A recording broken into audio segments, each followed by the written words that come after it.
I suppose we gotta do some kind of intro. Yeah. Yeah. You're like, hey, we're reviewing books. Welcome to My Cock Live. No, not my cock. We're not advertising my cock live, please. I need to get a few more drinks in me before we do that. No, stop. But yeah, we're reviewing a book. Making a point. We're not making. Look, I know we got the lights, we got the camera, we got the microphone for missing the plastic on the floor for the nice squelching noises. We got the backdrop. We could be in your mom's kitchen right now. There she is, right there. I gotta get a video of my mom in a kitchen now.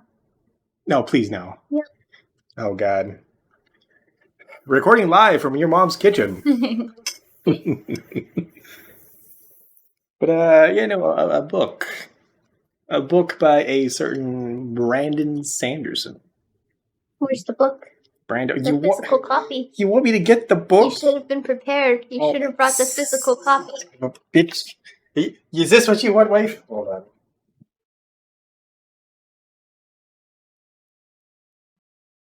You actually put it on the shelf? Yes, I put it on the shelf. Oh. Yes. Why would I put this on the shelf? Like right here. Hold on.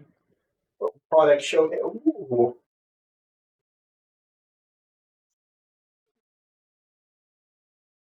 Well put together. I gotta say, overall, I am satisfied with this book.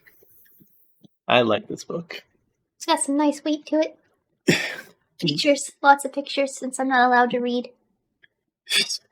If anyone's not allowed to read, I am not allowed to read these books. Hold on. Let's show some of the colored illustrations for this book. Overall, what do you think? Do you think this was worth the money we spent on the Patreon? On the Kickstarter?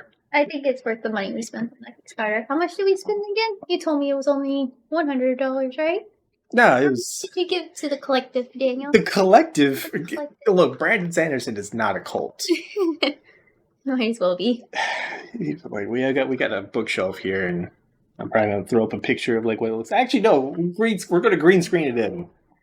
Right from there. Right from there. Yeah, no, it's like this whole section right here is just Brandon Sanderson books. But no, I think we spent like $200. It's not bad for the 4 books it comes with. Yeah, and so it was like $50 for like a really high quality book. Spared no expense. It's got etchings. I don't know anyone who's etched a book. Almost seems silly. But yeah. So what do you think of the book, wife? Listening to it, since we're never actually gonna bin these pages. Wait, no, we're going to read that to our child. What do you mean? It'd be a good book to read to the child with the illustrations and stuff like that. It's got some good messaging in it. Yeah. Some pretty good messaging. Like most Brandon Sanderson books do. I think it's got some pretty novel concepts. Mm-hmm. It's really taken the isekai. Oh yeah, there's satire. Lots of satire. Lots of satire. I enjoy a good satire.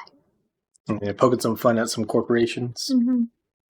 But if you had to describe this book in one sentence, wife, any sentence, I would say isekai for the non-weeb. Isekai for the non-weeb. That's pretty good. Isekai for the normie. I came up with something a little more silly. V from Cyberpunk gets isekai'd into the Norman era. Yeah. Do you think this book was written for anybody in particular? Like audience-wise? Audience? Yeah. Probably young adults. Young adults? 20-something-year-olds. Yeah. I don't think your dad would pick it up and get any joy out of it. Well, I mean, he reads like silly books. Mm-hmm. This might be up his alley. It is rather silly. Yeah. Well, I mean, even like the tone of the book for the most part is like pretty lighthearted. Mm-hmm. Like it's serious when it needs to be. Yeah. But for the most part, it's pretty lighthearted. A lot of modern references in this book. Yeah. I feel like this is like like I think I was supposed to just like kind of juxtapose the world he was in, where he didn't have cell phones yeah. or laptops.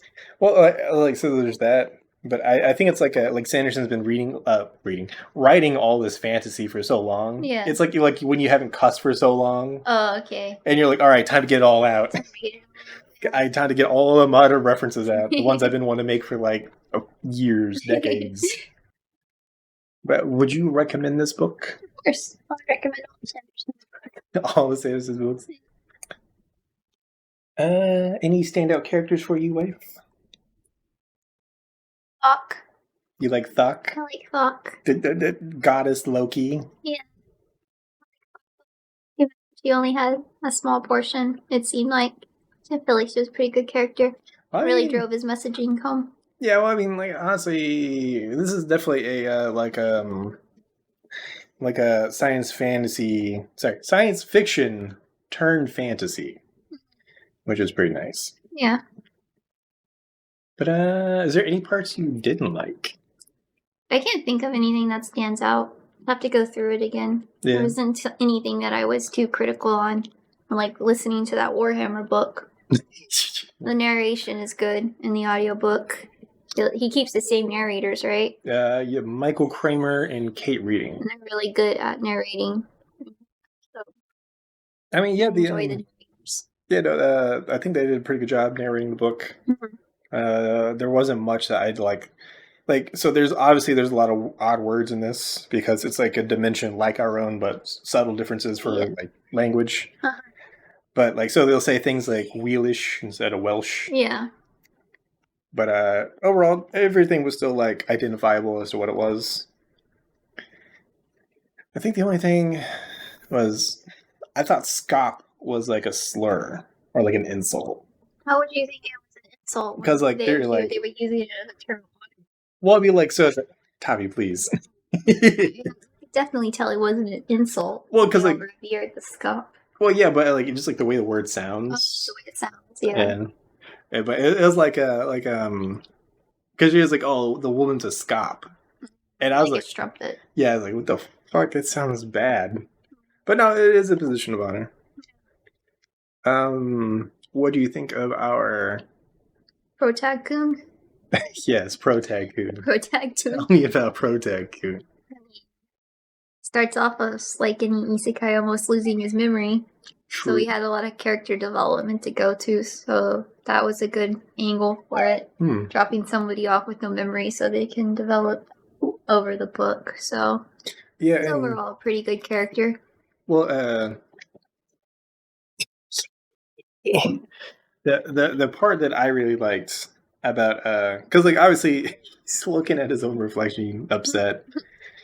But obviously like when it comes to like amnesia, right?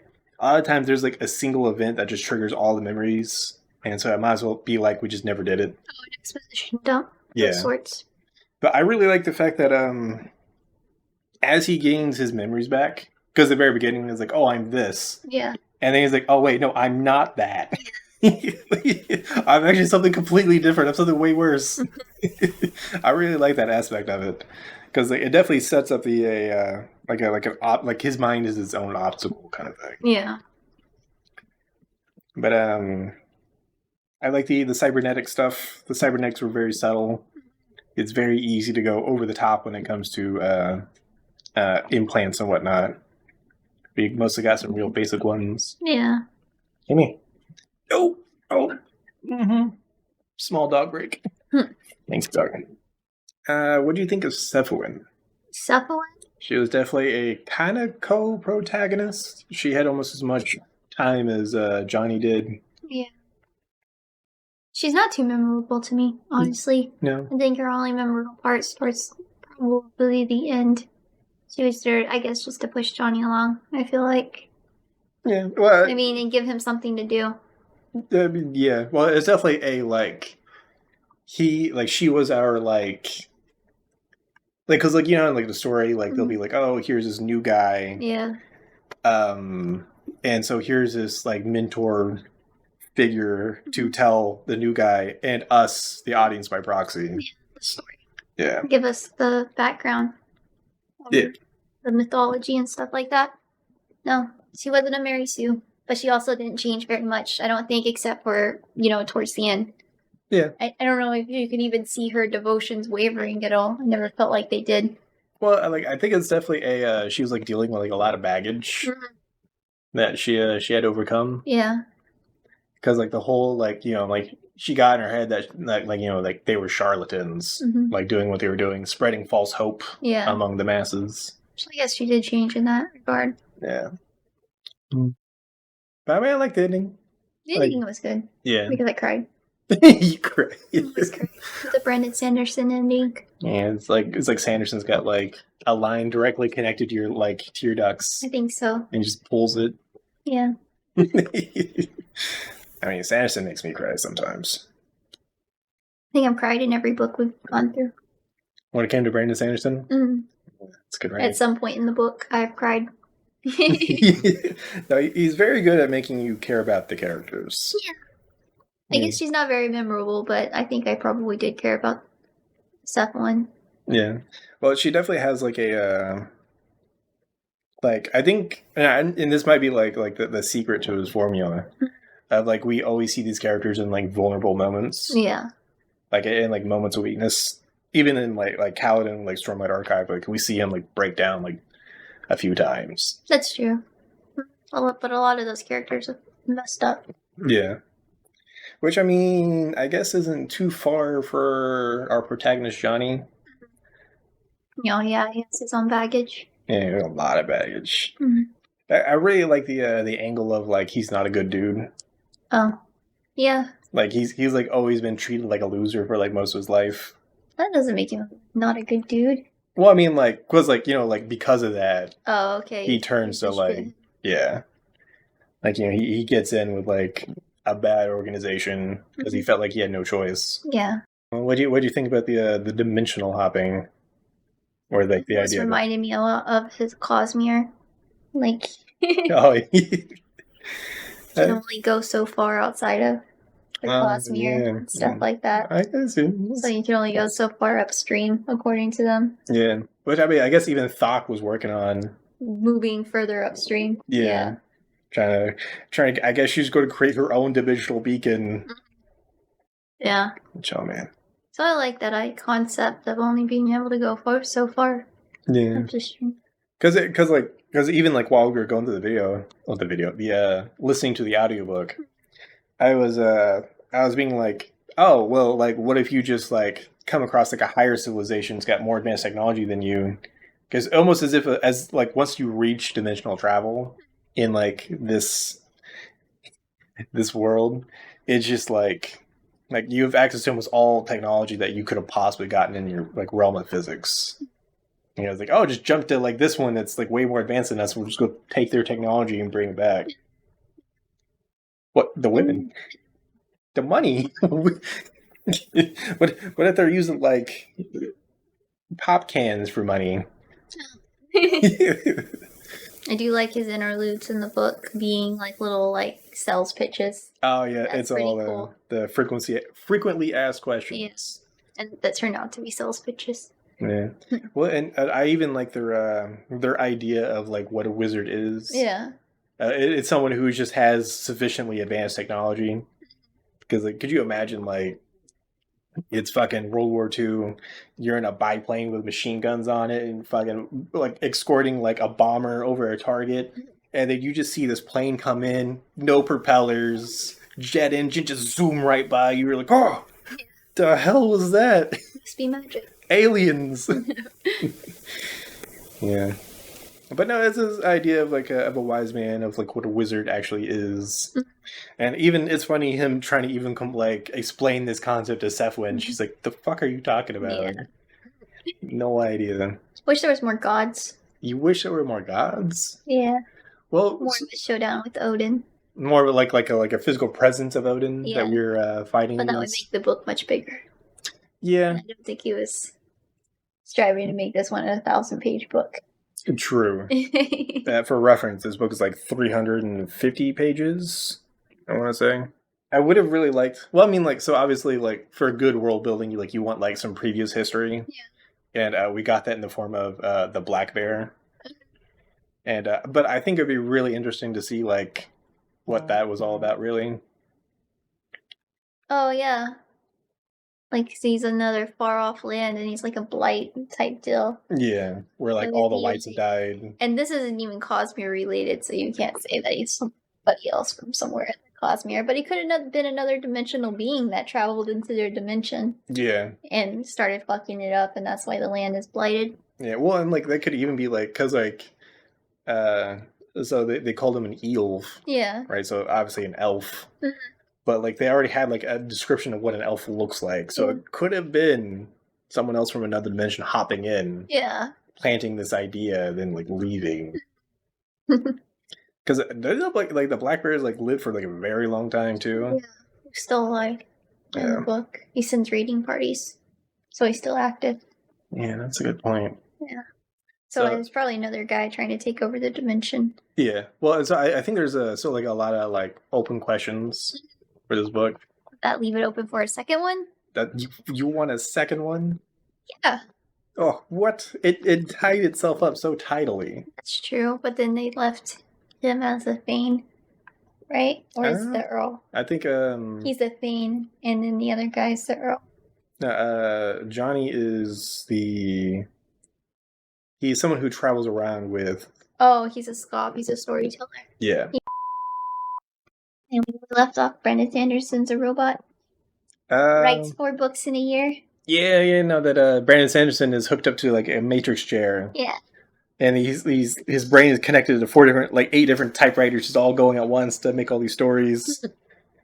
That we would have been heartbroken if he had ghostwriters. Yeah. Which I mean, I guess like if he did have ghostwriters, it'd be fine. No, what? Well, because he already works like with a team of people. It's true. And so like if it's true to him, his story, and the world that he built, I mean, is it really that bad? Yes, not. Because Anderson himself. Yeah, missing that personal touch. Yeah. I feel it. At what point in the book did you have an idea of what was going on? Because there's definitely a standoutish. Well, I mean, there's a couple standoutish moments in regards to that to me. I don't think at any point. No? At no point did I think ahead. Like, oh, this is what's going on. This what must be happening. Well, I mean, it's definitely a. So, like, you know, like he's like, oh, I'm this dude. Like he's like, I'm a normal Joe. I would have never thought he was in the mafia. True. That never crossed my mind. Yeah. That he was just in the mafia. Well, I mean, it was a good setup of like I had these innate feelings of X, and then like, oh, I am this, and that correlates with X, so therefore I am this. Only for that to be all wrong. Yeah. All wrong. I really like that. And the red hair guy they were looking for initially was a red herring because there was no red hair guy. Because Ryan is Chinese. Oh yeah. Well, I think that's them were yeah, actually no, that's kind of weird because like at this point Ulrich definitely knows that his beacon doesn't work. And that that someone got sent in. So it's kind of weird that they were looking for red. Yeah, they were looking for a red hair dude unless Ryan changed his hair to red, which is completely possible, but I mean, this is like a technology. We're referring to technology like magic. It's like, it's magic. He's good nanite, just change his hair. Yeah. How'd you like the nanites? He was subtle. Yeah. And everybody's equipped with them in the future. It's pretty cool. Yeah. I like the little addition that they've run on carbon. Oh yeah. And so he's got to be eating like charcoal like all the time. How do you feel about Ryan's and Johnny's relationship? Johnny's always been the little brother. It's always the big brother idol type deal. Yeah. It's toxic though. Toxic? Toxic. I feel like Ryan was like taking advantage of Johnny. Yeah, I can see it. Wasn't a good friend at all. Yeah. They even like, so these are your friends? He's like, you call these people friends? What the fuck is wrong with you? Yeah. These are your friends. I don't want to see your enemies. Because they were using him way before they were using him. So. Yeah. It was definitely Johnny being in a fucked up world. Mm-hmm. You want the part I really like, because I just thought of this parallel. So in harsh times, people go, they do things to escape reality. They drink, do other drugs, and then or they read books, movies, comic books. These are ways of escaping reality, the harshness of reality. And Johnny is the exact same thing. Oh, yeah, he tries to jump into a dimension to escape the harsh reality, but jumps right back into the harsh reality. Yeah, he finds himself in the harsh reality he was trying to escape from. Yeah. And then it forced him to do something about it. Yeah. Alright, that's a theme I actually really like. Is that a Brandon Sanderson moral? Ooh. Just slay the dragon. Face up to your harsh reality. Yeah, no, I like it. I like it. But yeah, no, we definitely had some, like, a lot of, like, character development for Johnny. Mm-hmm. Of him, like, you know, dealing with, like, a lot of failure and disappointment in life and letting it drag him down to, like, the bottom. The rock bottom. Of, like, that instinct of, like, my life around me sucks, so I'm going to run away to the forest. Yeah. Kind of thing. But yeah. I like the fact that it's typically not a virtue, him lying. Yeah, you're not telling quite the whole truth. Half-truths. Half-truths. It's a half-truth. Even using it to goad Ryan into telling everyone how shitty of a person he is. So that way Stefan wouldn't think that he's a god or someone to be revered. Yeah. Which even then, that's like a... Xenochi. Very Xenochi. No wonder Thawke latched onto him. Oh. But it's very, what's the word? Like, it even speaks something to relationships where, like, one person can't hold the other person on a pedestal. Because then, like, you get in this mindset of, like nothing they can do is wrong. So therefore, if something fucks up, it's my fault. You know, it's a way of not looking at a situation clearly. Because, like, you're revering them, essentially. I don't know if I'm pulling that out of my ass or if he just did that on purpose. Yeah. I really like this book. 4 out of 5 stars. Wish there was a sequel. Why? Where's the 4 out of 5? Why not 5 out of 5? Oh, because there is no sequel. Oh, okay. I will update my review if there is a sequel. If you had to give it an arbitrary score, that means nothing. A 5 out of... You're perfect? Perfect score. Oh my god, that's brave. Real brave. Oh, you know what? How do you think this book compares to his other books? Which other book? I mean, any of them. Stormlight Archive, the Mistborn trilogy. We only ever went through the first Mistborn. Yeah, Elantris.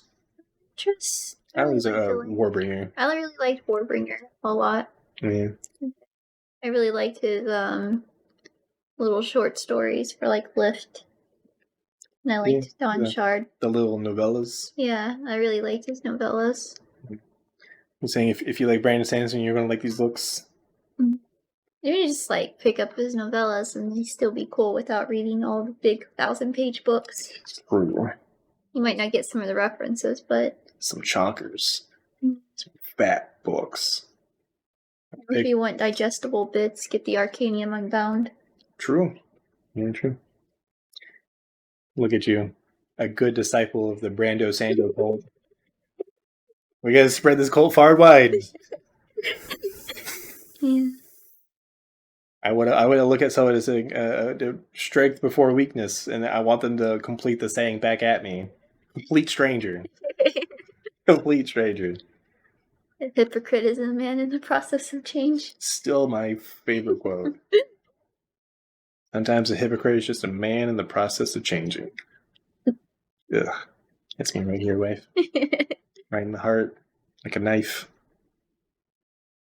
Anyway. Well, I mean, I guess we got to shield the channel at least a little bit. But yeah, no. What did you think? Get him put some comments down below. Did you read the book? Are you going to pick up the book? Did you listen to the book? Ooh, did you listen to the book? Good experience. Did you? To it. Did you listen to the sweet tones of Michael Kramer and Kate reading? So, like, subscribe, share, all that nonsense. Tell us if you enjoyed. Tell us if you're going to buy a weenie dog. Definitely should do that. And spread the wieners far and wide. Their floppy little ears. Wiener. Say bye.